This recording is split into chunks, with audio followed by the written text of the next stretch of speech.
Women cops in India. In most developing countries, the role of women police is mostly considered as a social worker, while in developed countries, police women have received the attention of social science researchers and law enforcement agencies.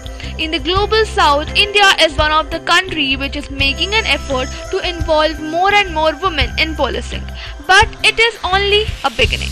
Since past many years, women have been dominating the list of toppers of UPSC exams and are inspiring the youth to crack the civil services. The jobs of any police officer is very demanding and challenging, but these women whom we are going to talk about in today's video are courageous, with strong willpower and a sharp mind. Swati Likra. It was under her leadership that the Hyderabad police launched Bharosa, a one-step support center for women and children who are victims of sexual abuse, in 2016. In 2017, she added a new child-friendly court to the Center for Speedy Disposal of Cases under POCSO.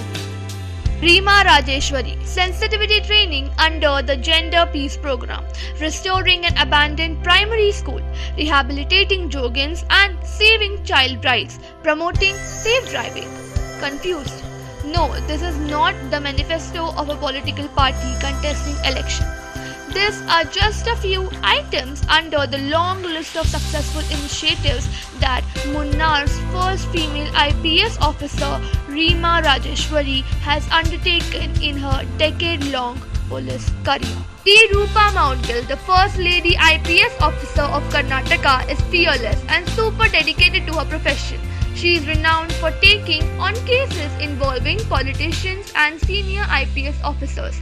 This led to her getting transferred over 40 times in 17 years of services, but that doesn't seem to bother her much. R. Srilekha. In 2017, Srilekha shattered the glass ceiling by becoming the state's first woman Director General of Police. In fact, she even earned the moniker of Raid Srilekha for being part of the CBI raid team that didn't shy away from searching the premises of influential people. Furthermore, the IPS officer is credited with reducing on-road fatalities by introducing effective safety parameters and bringing in gender parity in the state police force.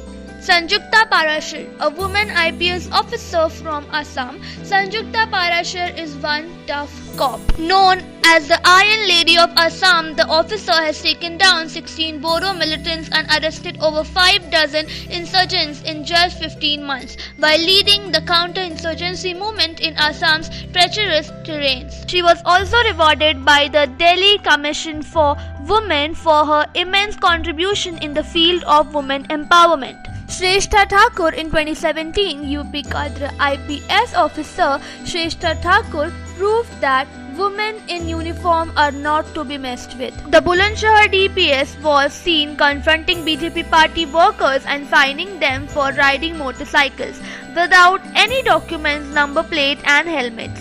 A fortnight later, she was transferred. However, it didn't stop Shrestha's bravado and sense of duty from garnering much applause and acclaims from the citizens across the country, not just in Uttar Pradesh. Marine Joseph. She made history last year by becoming the youngest IPS officer in the Kerala cadre at the age of 25. The Assistant Superintendent of Police of Munnar, Kerala, is also the third Malayali woman officer in the cadre. She was even given the honor of leading the Indian delegation at the Y20 summit for G20 countries. Amid a rising graph of crime against women in the country, the women police constitute just 7.28% of the police force in India, according to news report of Economic Times. All states and UTS have also been requested to create additional posts of women constables and sub-inspectors and fill up vacancies for women. To increase women's representation in policing, the Union government issued advisories. Over the years, in 2009, the Union Home Ministry set 33% as the benchmark target for women's representation in the police. Apart from the Union territories, only 9 states adopted 33% reservation, 5 states 30%, Bihar 38% and 5 states below 30%. 9 states are yet to set targets. In In 2013, the Union government recommended each police station to have at least 3 women sub-inspectors and 10 women police constables to ensure women help desks are staffed at all times. In 2015, the Union proposed creating investigative units for crime against women at police stations in crime districts across states. These units are to have 15 specialized investigators dealing specifically with crime against women. At least 1/3 of the investigative staff are required to be women.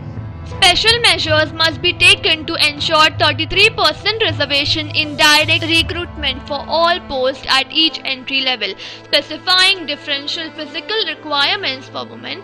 If the assigned seats are unfilled by women, states should carry this forward and conduct special requirement drives to fill long pending vacancies. To publicize the opportunities for women in police, departments should collaborate with local media and educational institutions.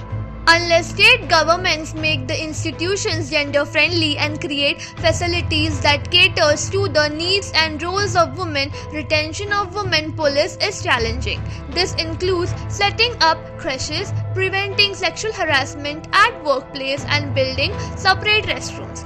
It is unfortunate that even police training schools do not have these facilities, not even those as basic as separate washrooms. In such a situation, the urgent need for setting up basic necessities for women police at workplace cannot be overemphasized.